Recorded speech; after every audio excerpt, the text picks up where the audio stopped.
Bismillahirrahmanirrahim. Assalamualaikum warahmatullahi wabarakatuh.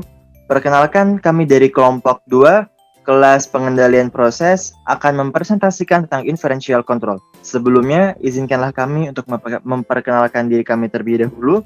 Ada teman saya Akbar, Bella, Ilham, saya sendiri Mizan, teman saya yang lain ada Matthew, Frandi, dan Bisma. Berikutnya, untuk outline atau subbab yang akan kami bahas dalam presentasi kali ini, yang pertama adalah definisi, yang kedua adalah contoh blok diagramnya, dan yang ketiga adalah aplikasi atau penerapannya pada skala industri. Berikutnya silahkan.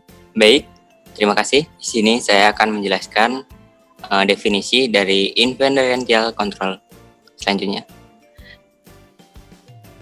definisi part 1. Dalam inferential control, variabel terkontrol yang sulit untuk diukur diperkirakan parameter atau variabel lainnya. Gagasan utama atau alasan mengapa menggunakan inferential control ialah bahwa suatu hal yang ingin diukur sangat sulit untuk diukur, atau yang telah diukur memiliki deadline yang cukup besar. Alasan utama yaitu inferential control digunakan adalah untuk mengurangi dead time itu sendiri.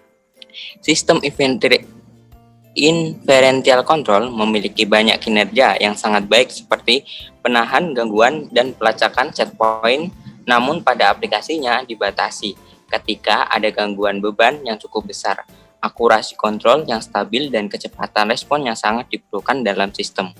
Dalam inferential control menggunakan variabel proses yang mudah diukur seperti temperatur, pressure, atau flow untuk menyimpulkan kuantitas yang sulit diukur seperti komposisi dan berat molekul. Secara substansial dapat mengurangi penundaan penganalisis, bisa jadi jauh lebih murah dalam hal modal dan biaya. Namun juga dapat memberikan pengukuran yang kurang tepat bila dibandingkan dengan cara yang lain. Selanjutnya akan dijelaskan oleh teman saya. Baik, sekarang saya akan menjelaskan tentang kelebihan dan kekurangan dari inferential control. Untuk kelebihannya, yang pertama adalah dengan menggunakan metode ini, kami dapat mengaktifkan penggunaan loop control yang diinginkan, meskipun tidak ada perangkat pengukuran yang digunakan. Lalu, kelebihan yang kedua, bebas dari ketergantungan pada data yang tertunda atau analisis offline yang dapat mengarah pada kontrol yang lebih baik. Jadi, dengan menggunakan metode ini, kita tidak perlu bergantung lagi pada data yang tertunda dan dapat menghasilkan pengaruh pada kontrol yang lebih baik. Untuk kekurangan yang pertama yaitu tentu saja dalam menggunakan metode ini, pengetahuan tentang proses harus diketahui. Jadi, jika kita tidak mengetahui atau mendalami proses ini, kita tidak dapat menggunakan metode ini secara maksimal. Terus kekurangan yang kedua adalah perkiraan yang kurang tepat dapat menyebabkan tindakan pengendalian yang salah dan tentunya akan merugikan operasi proses tersebut. Baik, sekian dari kelebihan dan kekurangan untuk inferential proses. Berikutnya akan dijelaskan oleh teman saya. Saya akan menjelaskan tentang situasi yang diperlukan untuk dalam pengukuran variabel kontrol yang benar tidak tersedia tepat waktu. Yang pertama yaitu variabel tidak diukur, sensor on stream tidak dimungkinkan. Yang kedua, variabel tidak diukur, sensor on stream terlalu mahal. Kemudian yang ketiga, dinamika umpan balik atau feedback yang tidak menguntungkan. Sensor memiliki dinamika yang buruk, misalnya waktu mati atau dead time yang lama atau waktu analisisnya itu yang lama, atau terletak jauh di hilir atau downstream. Kemudian situasi yang diperlukan dalam fitur variabel inferential. Yang pertama, hubungan yang baik dengan variabel terkontrol yang benar untuk perubahan dalam variabel potensial yang dimanipulasi. Kemudian yang kedua, hubungan dalam A yang dimaksud ini yang ada di poin pertama itu tidak sensitif terhadap perubahan dalam kondisi operasi, yaitu gangguan yang tidak terukur melebihi kisaran yang diharapkan. Kemudian yang ketiga, dinamika yang menguntungkan untuk digunakan dalam kontrol umpan balik. Kemudian situasi yang diperlukan dalam koreksi variabel inferensial. Yang pertama, dengan pengontrol utama dalam desain otomatis. Yang kedua, operator pabrik secara manual berdasarkan informasi periodik. Dan yang ketiga, ketika variabel inferensial sering dikoreksi, sensor untuk variabel inferensial harus memberikan reproduktivitas yang baik dan tidak harus akurat. Kemudian selanjutnya akan dijelaskan oleh teman saya. Ya, selanjutnya adalah contoh ya. Jadi kita ini akan membahas tentang contoh dari inferential control yang bisa digambarkan dalam blok diagram. Nah, jadi kita bisa lihat ya, di sebelah kiri itu ada diagram. Nah, jadi pada blok diagram ini kita bisa melihat dari sebelah kiri ada manipulated variable. Nah, ada variabel yang dimanipulasi dan dimasukkan ke dalam serangkaian proses. Jadi ke kanan tuh ke proses. Nah, terus dalam proses itu pasti ada yang namanya disturbance. Nah, itu adalah segala sesuatu yang tidak bisa kita cegah. Nah, di sini akan ada beberapa hal yang sulit sekali untuk diukur.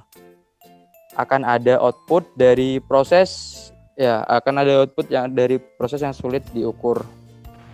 Baik, selanjutnya, sedangkan output yang bisa diukur akan keluar tanpa perlunya adanya inferential control. Untuk output yang susah diukur mungkin seperti viskositas dan sebagainya. Kita harus membuat suatu controller proses di mana kita harus buat estimasinya dahulu. Semisal variabel apa yang kemungkinan besar mempengaruhi viskositas, kita estimasi besar angkanya. Lalu kita masukkan data estimasi ini ke controller. Dari controller kita atur set point-nya, dan secara otomatis controller akan memanipulasi variabel yang masuk atau inputnya, sehingga hal-hal yang sulit diukur tadi bisa kita ukur dengan mengukur atau mengestimasi variabel faktor yang mempengaruhi hal yang sulit diukur tadi, bisa suhunya atau tekanannya dan lain sebagainya. Berikutnya silakan kepada teman saya. Baik, terima kasih atas waktunya. Saya akan melanjutkan pembahasan yaitu mengenai aplikasi atau penerapan dari inferential control. Nah, yang pertama bisa kita lihat ada destilasi ya. Nah, di destilasi ini kan variabel yang dikontrol itu ya, biasanya itu kan komposisi produk atas dan komposisi produk bawah. Nah, untuk mengukur variabel yang seperti ini, itu kan kita harus pakai semacam alat gitu, composition analyzer. Nah, biasanya itu kalau untuk destilasi itu kita pakai gas chromatograph. Nah, akan tetapi biasanya itu pemasangan, penginstalan itu ya, pemeliharaan itu sangat sulit dan mahal. Nah, karena sulit dan mahal ini biasanya menyebabkan juga penundaan waktu yang signifikan 3-15 menit. Maksudnya prosesnya itu jadi lebih lama gitu, lebih terhambat gitu ya, karena memang sulit penginstalannya. Nah, sehingga untuk destilasi ini biasanya koreksi dari variabel itu yang ingin kita ketahui itu biasanya kita lakukan pada set point suhu. Biasanya kita pakai suhu berdasarkan hasil pengukuran dari komposisi ya pastinya. Jadi kita inferential controlnya itu kita lakukan di suhu, set point-nya ada di suhu gitu ya. Nah, selanjutnya reaktor polimerisasi, contoh aplikasi selanjutnya. Nah, di sini kan di dalam reaktor ini Biasanya variabel kontrol utamanya itu adalah distribusi berat molekul dan viskositas produk. Maksudnya yang ingin kita ketahui ya, variabel kontrolnya itu berat molekul dan viskositas produk. Nah, ini sulit sekali untuk bisa mengukur variabel-variabel yang seperti ini. Nah, jadi pengontrolan atau pengukuran ini ya dilakukan biasanya menggunakan pengukuran sekunder ya. Inferential control ini pasti kita pakai pengukuran sekunder gitu jika pengukuran primernya itu sulit. Nah, seperti aliran umpan, suhu, tekanan reaktor. Nah, itu kan lebih gampang untuk kita ukur ya daripada mengukur viskositas, berat, distribusi berat molekul itu kan lebih sulit ya. Nah, untuk selanjutnya kita bisa lihat di slide selanjutnya ya, itu ada pengeringan. Nah, di sini sama seperti dengan reaktor polimerisasi tadi ya. Biasanya di pengeringan ini, dalam operasi pengeringan itu biasanya variabel utamanya yang harus kita ukur atau maksudnya kita kontrol ya, variabel kontrolnya itu adalah kadar air produk kering. Nah, itu biasanya itu sangat sulit ya untuk bisa diukur. Biasanya kita menggunakan sensor online untuk mendeteksi kadar air. Nah, itu kan cukup sulit. Nah, suhu masuk, suhu padatan, kelembapan udara, buangan yang lebih kering diukur untuk mengambil tindakan kontrol. Nah, biasanya daripada kita menggunakan sensor untuk mendeteksi kadar air ya, yang itu notabene-nya lebih sulit. Nah, jadi kita biasanya mengukur suhu masuk, suhu padatan, kelembapan itu. Nah, itu bisa lebih memudahkan kita untuk mengambil suatu hasil gitu ya, mengukur yang keluar, variabel yang keluar itu yang mau kita ukur. Nah, seperti itu. Baik, untuk yang keempat adalah pembuatan kertas. Dalam pembuatan kertas, kadar air dan kecerahan produk atau warna cerahnya itu adalah variabel yang harus dikontrol.